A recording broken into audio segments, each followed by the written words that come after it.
Good afternoon, everyone. Welcome back to another episode of The Human in Me. You are here with your boy Mpumaswale, and I am joined by Ndamulelo. What's happening, people? Welcome back once again, Welcome back. as I welcome myself also. Mm-hmm. Okay, so today we are doing episode number 13. Mm-hmm. As we said last week, that we are going to touch on free will and determinism. Yes, sir. Well, okay, free will, but determinism is part of the equation. We can't focus on one, ignore the other. Yeah, Right. Kind of like polarities. Yeah, so before we go anywhere, we wanted to make sure that we give out the definition of free will that we are going to focus on, Mm-hmm. right? The definition of determinism is obvious because the word in itself speaks for itself, right? So, Should I just give out the definition anyway? do you want to do that? You can. Maybe it's different from the one that I have. I don't know, but you Okay. can. No, just go on. So you'll add on to what I just said, right? If there's, then if need be. Okay. So, the definition that we have here says that free will in human beings is the power or the capacity to choose among alternatives or to act in certain situations independently of natural, social, or divine constraints, right? Arguments for free will are based on the subjective experience of freedom. This is the definition that I get, right? That's impressive. And the opposite of that is determinism. So with determinism is basically it focuses more on the fact that everything has been determined. Mm-hmm. You know, the reason why we're sitting here is because this whole thing has been determined by what we said last week. You know, Has during to do with fate. something to do with fate. But I don't believe in fate. But yeah, that's a different thing. So Fate and conditioning, and it's a mixture of everything. yeah. Okay. Basically, you're gonna read out the definition of determinism. Yeah, I just did, but I don't have the definition itself, but I just did Yeah, you explain did what explain the determinism, because the name speaks for itself. And I mean, like, I was going to talk about determinism, but you know, I did most of the research on free will because I wanted to get a different perspective. But unfortunately, on my quest to do that, the only thing that I found from what I was not Googling, but from, you know, the research that I did, because I only focused on free will, is that everything leads to determinism, whether we like it or not. Okay, so last week, you know, we were talking and we. Right, on a side note. Okay. On a side note, as a bonus, I think I should just read the definition for determinism. you can. Yeah, from Britannica.com, right? It goes, determinism in philosophy, which is basically, these are philosophical concepts we're discussing, even though there's always the physics part. Mm-hmm. But we're doing the philosophy. Determinism is the theory that events, including moral choices, are completely determined by previous existing causes, right? And it further goes on to say determinism is usually understood to preclude free will, which is what we're talking about, because it entails that humans cannot act otherwise than they do. So it's basically, you can't act otherwise than you do. Is that free will? No, that's determinism. Okay. So free will basically means that you have the choice to choose. Mm-hmm, mm-hmm. Okay. So this whole thing, you know, came as a result of a conversation we had last week, when I was saying that, okay, I was responding to what he was saying last week, right? And then I said that everything that we do as human beings has it's always connected to something that happened to us in the past. Right. So every single behavior, everything that we end up doing has been predetermined, has been determined by previous events, right? So that's where the whole thing started. And then he did say that, you know, he believes in free will. So we were like, okay, maybe we can look into it and see how it goes down. And then I'll stand for determinism, as I believe that, you know, everything. It goes back down a few more podcasts, I think. Speaking to the it goes down a few more podcasts. I think 2 or 3 podcasts back, where we talked about the self and selflessness, and basically, what do you call it? What was that we talked about? Conformity, yes? Because all of it has to do with determinism in terms of what is expected of you, what has been, programmed into you. So yeah, that was the root, self. So is there such thing as a self? I remember we talked about that, and Yeah, that's the source of our that's the Exactly. origin of our argument. yeah. So yeah, now we're bringing it down on a philosophical, level, just so we can be at grounds with everybody else, and not speak of abstract concepts like self and selflessness.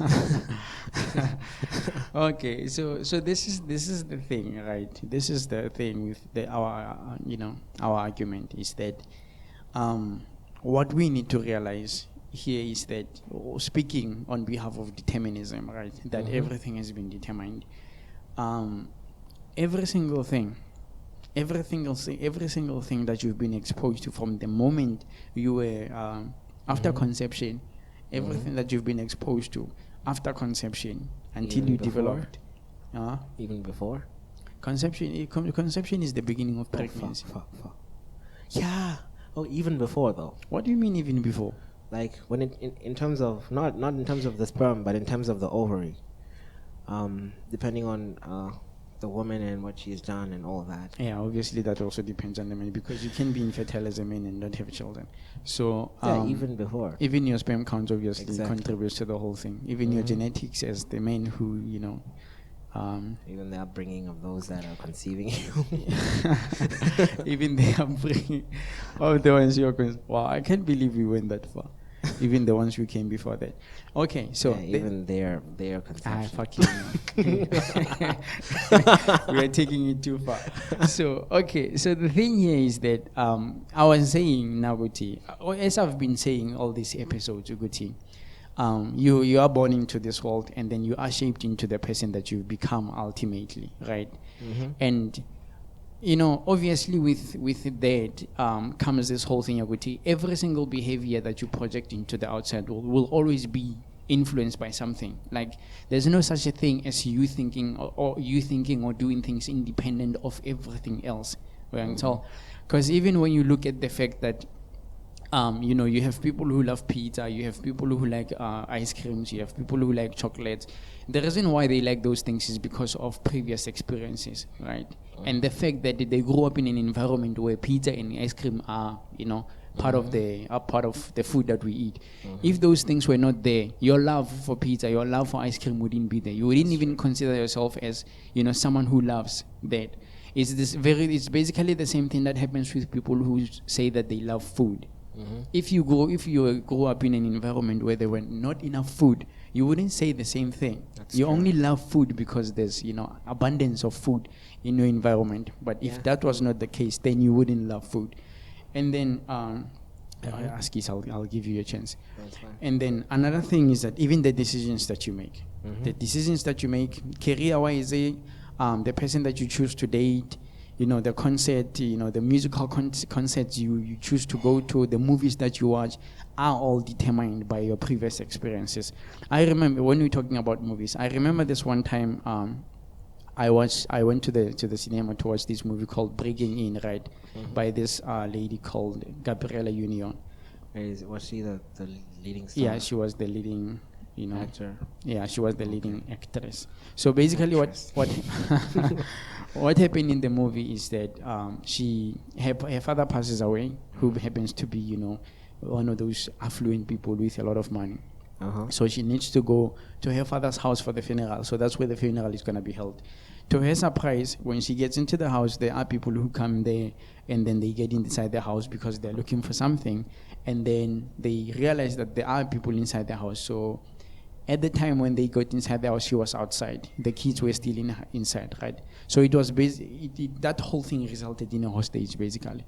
Wow. Right. So those people ended up locking her kids inside because that house was a fortress. It had the most advanced security you can ever find. So the kids were locked inside, and then she was basically fighting for them, right? So someone might ask Nguti, how did I come to decide to watch that movie? Why did I choose to that movie? And the thing is that I went to the cinema on the day that the movie was released, right? And there was a reason behind that. There was a reason behind that. So part of the reason why I ended up, choosing that movie specifically was because of the dynamics of what was happening between she and her kids, right? It was basically a mother. The movie was released. Okay, in America it was released on Mother's Day, but in South Africa it was released a week or a month later. I don't know, but yeah. So the thing that attracted me to the movie was the fact that it was a mother, who was basically, a loving mother who was who was looking out for her children, who was protecting them, and who had a positive relationship with her kids. That's the whole reason why I gravitated towards that movie, right? But I'm not gonna go into the specifics of the why behind it. Yeah, that's a bit too deep. Yeah, that's a bit too personal. So I don't wanna I don't wanna touch on that. But I do think you get the picture. There's something that pushed me towards choosing to watch that movie, right? So this is just a typical example of what I mean when I say that our decisions are influenced by something. I mean, like, whether we like, even the decision to walk inside Pick and Pay and buy custard and buy those canned. Okay, I'm using the wrong examples because it's not everyone who likes custard. So no, but it's fine. It's just an example, Okay, yeah. So ultimately, everything that happens, the choices we make are predetermined by something that happened in the past. There's just no running away from that, because even if you think about it, you love cake. How did you come to love cake? You track it back, and then it goes on and on and on until we get to a point where we have to eliminate cake from the environment itself. And that's when you realize that, oh shit. So if the cake wasn't in the environment, I wouldn't have developed a love for it. And if the eating of the cake wasn't associated with good memories, I wouldn't have the love for that. If cake didn't comfort me when I was going through some shit, I wouldn't have a love for it. So the whole thing about love building up for cake, it's not something that you chose for yourself as an individual. It's something that you were influenced into choosing. It can either be by your biology, it can either be by your past experiences. Obviously those things are, they are playing with one another. They don't happen independent of each other. They happen with one another. So yeah, that's just my take into the whole thing.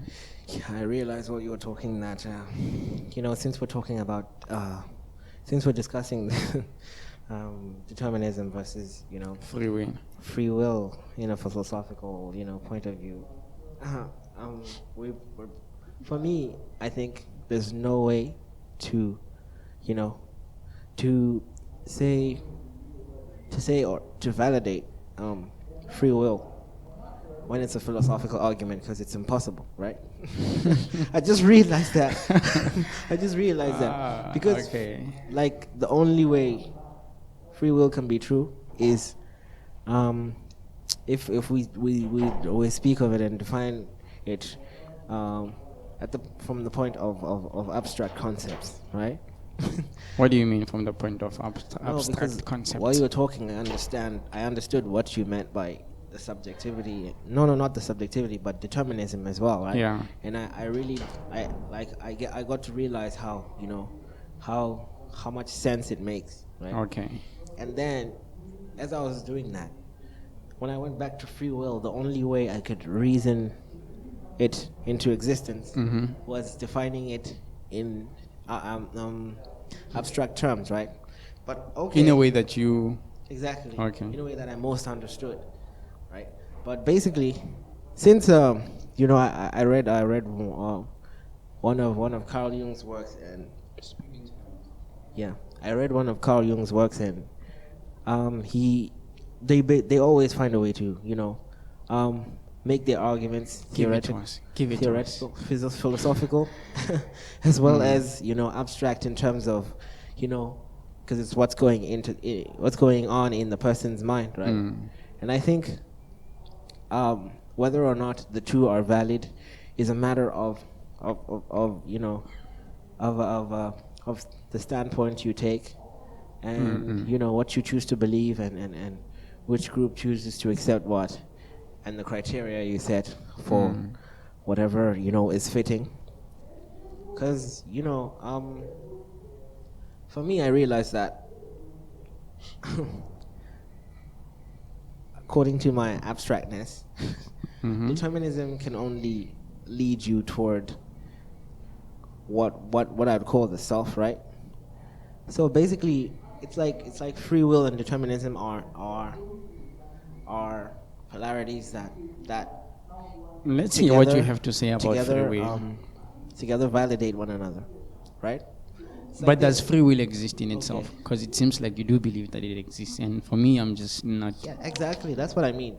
It does The exist. fact that determinism exists. No, free will. Exactly. Does free Makes will free will exist? exist. Okay, How? let me get you to the point where how I got to it, right? Sharp. So basically, determinism is your upbringing, your conditioning, the choices you make. It's basically The social environment, culture, and it's everything. basically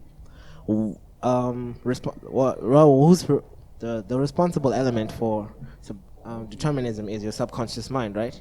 Because the subconscious mind is what makes determinism possible The subconscious mind is the thing that makes determinism possible. in your behaviors, Okay.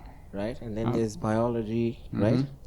But basically, within that, determinedness, right? Mhm. There's a tinge of basically The freedom as long to choose. as long as there's you in the back burner, right? And you're the one that the determined conditions are happening to, right? Because you're the composite, you're the composite average of all the determinations, right? It goes back to podcast number 3, I think, when we had a guest and we talked about peace, right? Mm-hmm. And that's what consciousness is: being aware of the determinism around you, right? Mm.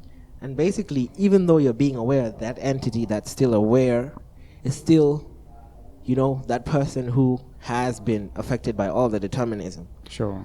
So that's kind of how I would explain free will, in terms of as long as you're being conscious within your determination, right? That in itself gives birth to your free will. But Right? it doesn't And I go with the definition of. Exactly. Exactly. Because there's no way where you're talking about choosing. But you do choose, right? How do you choose? Okay, yeah, you do choose. I Do you agree remember? with you. Do you remember But the choice is influenced by something. Yeah, but it's still like a choice. Yeah, but that's not free will. No, but I think determinism. You're defining determinism in terms of what it's not. Just like free will What is do you limited. mean in terms of what is not? No, I think determinism, its definition is too spread out. Okay, let me give you a definition Without the that proper- let me proper give you, limitations. let me give you Yeah? a definition and not the definition that I gave Okay. out in the beginning of this thing. So determinism, according to what I'm looking at, right, which is in philosophy, so it says that all events, right, including moral choices, are completely determined by previously existing causes. That's true. Okay.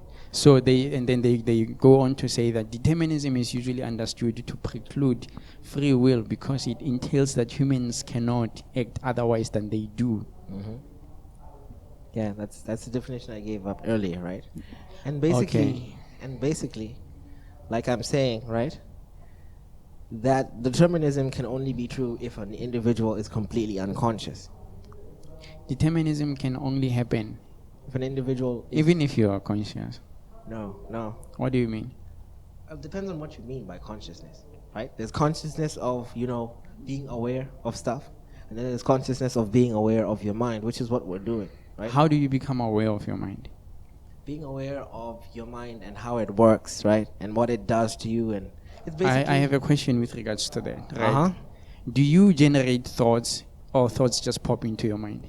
No, the mind generates thoughts. The mind generates thoughts and they Uh-huh. just pop into your consciousness. Yeah, Conscious awareness. you can become conscious of your thoughts. Okay, okay. But if you're can- not conscious of your thoughts, then you think that you generate your thoughts. If you are not conscious of your thoughts, you think that you generate your thoughts. I think I agree with you on that one. Uh-huh. Okay, so you do agree that the thoughts pop into your Yeah. conscious awareness. Yeah. The So mind, you don't choose those thoughts; they just come to you. exactly. They just come to you. But as long Right. as there's a conscious awareness, As then long as there's conscious awareness, right? then there's opportunity for choice. Okay, so the choices that come from those thoughts. No, thoughts don't bring choices. No, I'm saying that thoughts, the choices that come as a result of the. I'm not saying they bring them, but obviously before you choose something, you have to think about it 1st, and before you think about it, Exactly. something needs to come from somewhere. Yeah, So I can hear the paradox coming on. exactly. Yeah? So the thoughts are generated in Yeah. your mind, and then they pop into your conscious awareness. And from your conscious awareness, that's when you start playing with those thoughts, so that you can, determine what is it that you choose. Yeah, the choices you're gonna take. Right. Yeah? So the choices that you make are still influenced by the thoughts that were generated by the mind. No, not necessarily the thoughts, but the factors that go into making you as a person. I don't understand. Well, it's basically consciousness 101. The more conscious you are, the more free willed you will be. You're still not. Yeah, you're still not free willed. I think still what I'm not talking free-willed, about but, is, you remember the concept you showed me earlier, where it sounded like it's between free will and determinism. Mm-hmm. Yeah, I think that's more of what I'm talking about, because free will is basically something that it's possible for you to make choices and be someone without the influences that have impacted you. And How can you make decisions without any influences? exactly, Yeah. exactly, that's what free will is. But you can't make decisions Yeah, but that's not what outside. You yeah. can't make decisions out of, externally. Even if it's not external influences, but there are still internal influences. Yeah. Like your upbringing. Exactly. Like the information that you have in your mind. Mhm. I mean, like our choice to start the podcast was determined. Even though we chose to start the podcast. I think if we're going to argue for free will, I think with determinism, free will as an argument, I would say that determinism and those that believe in it give Sure. too much credit to the influences instead of you being the influence. I'm with you on that one. So yeah, because it's more of, I mean, it's one thing to think that everything that happened to you is who you are, and then it's one thing to think that you are who you are because of everything that happened to you, right? Hey, man, I'm a bit. I don't I understand. mean, it sounds like the same thing. Exactly. That's why I want to understand. Yeah, the thing is, let's make a theory. What am I looking for? Which word am I looking for? Okay, for example, right? Let's make let's have a little illustration. I think. Mm-hmm. Let's say there's free will, right? The idea of free will, that you can be an entity without any influence and still be independent, right? Yeah, but you cannot. Okay, let's just make it. Let's just make cannot. it as it is. We're not taking that route. No, we're trying to. You're create- trying to force No, we're free will into existence, but it's impossible. This is what we do with an argument. We start with a hypothesis, right? So let's Okay. say this I'm is listening. let's say this is a. Okay, I was gonna say bubble, but now I'll say marble. This is a free will marble, right? Sure. It's here. This thing has not been influenced by anything. It simply is, right? Mm-hmm. Now we put it in a situation where there are going to be a lot of conditions, right? That means it's going to be influenced by many, many things, right? Sure. Now, where free will and determinism comes in is whether or not when the marble gets in there and gets in contact with every condition in that space, is the marble coming in contact with the condition and interacting with it as a condition and deciding what it wants from the condition? Or is the marble being, put into the situation and then the conditions are affecting the marble and turning it into something else? Okay. There's a question in response to that. Uh-huh. Right? So you just said that the marble gets inside, interacting with the conditions, and then choosing, right, how it's going to Respond to the conditions, right? So the decision to choose to respond differently from the second marble depends on something that came before that. Does that make sense? No, but that's still determinism, right? Yeah, that's still determinism. But if that's the case, then the marble would not be free will to begin with, because there's determinism. Yeah, that's what I'm trying to show you, that even Yeah, if I even mean, in that's that the reality of situation- things, but we're trying to create a hypothetical situation. Okay, what's the point? What's the point behind that hypothetical? Because Well, if we go to the point of the hypothetical, thing that you're trying to bring to the no, but equation, if we it would don't make introduce sense. the hypothetical thing, then But that's free what- will has you already can- lost you immediately. you can bring the hypothetical scenario into the picture, but the point, the purpose of that, what are we trying to No, achieve we're by trying that? to give free will a chance at an argument. Okay, before we go anywhere, do we agree that free will doesn't exist? Okay, not the free will I'm talking about. No, this is the reason why we had to go and look for a definition, so that we make sure that we are on the same plane. Exactly. Because free will that we talked about and defined as here, I think it's pretty obvious that it did not exist from the beginning of the okay, so podcast. because of the definition that we came with, Mhm. free will doesn't exist, Yeah. right? And we do we agree with the definition? Yeah, the definition. That's what Whether or not- I asked whether we agree with it. No, You still don't no. agree with it because you have your own definition of free will. Yeah. And I think going further, right, we can only argue that my definition of free will is actually free will or determinism or not, right? Mm. Because, yeah, basically what you said about the marble, right, and the marble, the factors that influence the marble would have to be put into account as. Can I make this whole scenario easy about the marble, right?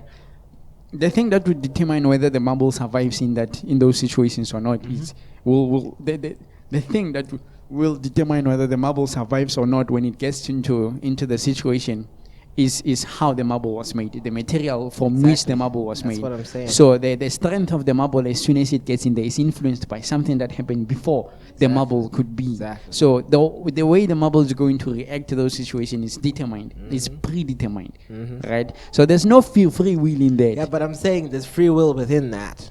No, there's no free will.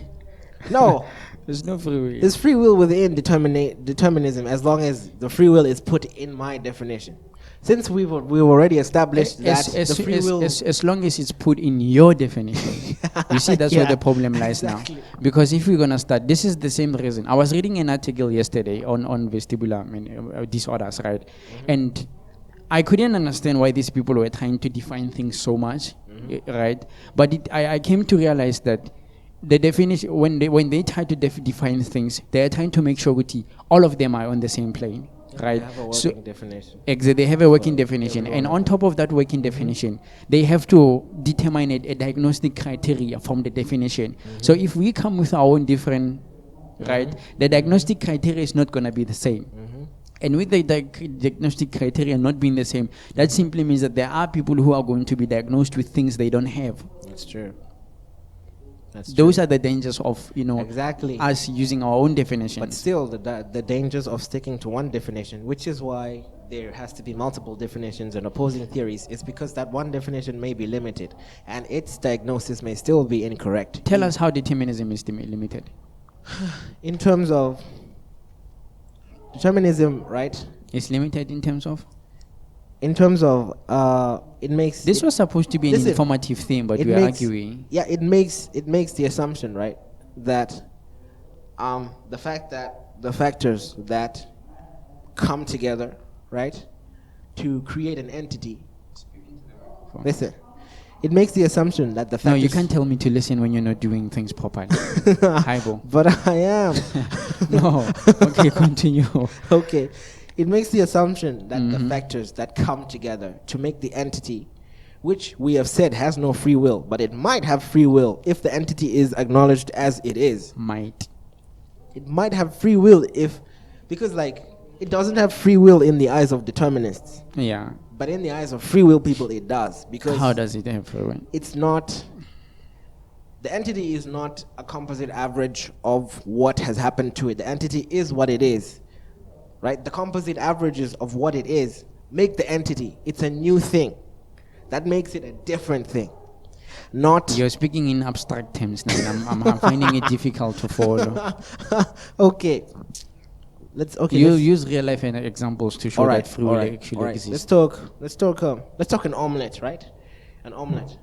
Okay. Yeah, an omelet. Scrambled eggs. Scrambled eggs. Okay. Scrambled eggs, right? Takes an egg, tomatoes, onions, garlic, No, thyme. but an omelet is okay. Yeah. Garlic, thyme, salt, right? It takes all these ingredients to make scrambled eggs, right? Sure. Now, that's what determinism says. It says what? Everything that comes into making that egg influences how the egg is. So the egg could not have free will. It can only do what is influenced into doing. What everything that came into it. Yeah, huh? It has the proclivity to do what everything that has been combined into it. Wants it to do, right? Sure. And basically, the only chance that free will can have is by saying, now, see, all these factors came together, right, to make scrambled eggs, right? So scrambled eggs is a new thing. It's a new entity within itself. Scrambled eggs is a new entity. It's no longer an egg. It's no longer onions. It's no longer. Okay. It's scrambled eggs. Sure. So if that scrambled egg you put onions when you make scrambled eggs. Yeah. Okay. Now, if that scrambled eggs is scrambled eggs, then determinism can be true or it cannot be true, right? Where can it not be true? In the case of children and their conditioning growing up, right? We were talking about scrambled eggs. No, why scrambled are you eggs. moving? No, okay, scrambled eggs. I don't know. Okay. Let's put it this: scrambled eggs, right? Okay, how they would taste to someone, right? Okay. How they taste to someone is dependent on that person. Doesn't exactly. depend on Let's the say the eggs person. themselves. Let's say the person is gonna be the judge and has the same taste bud for everything. Let's talk about the scrambled eggs. Exactly. How do scrambled eggs have free will in themselves when it comes to how they are going to for free will to exist, the scrambled eggs have to be scrambled eggs and not a composition of tomatoes. So scrambled eggs have to be different within themselves and not be a composite average of everything that has been put into them. Now, if we can agree that scrambled eggs are scrambled eggs and not eggs and tomatoes and onions, and then free will can have a chance to debate with determinism. But if determinists see the scrambled eggs as its ingredients, then free will doesn't have a chance. That's why you immediately draw the conclusion that free will doesn't exist to begin with. Okay. I was gonna say that, but scrambled eggs became scrambled eggs because of what happened before. Exactly, but this is when you came in. They're not eggs anymore. No, sure, but this is when you came in, and then you said that let's look at scrambled eggs as an entity in themselves. Exactly. So we are excluding everything that came before then, and then we are studying a new thing. That's how free will is.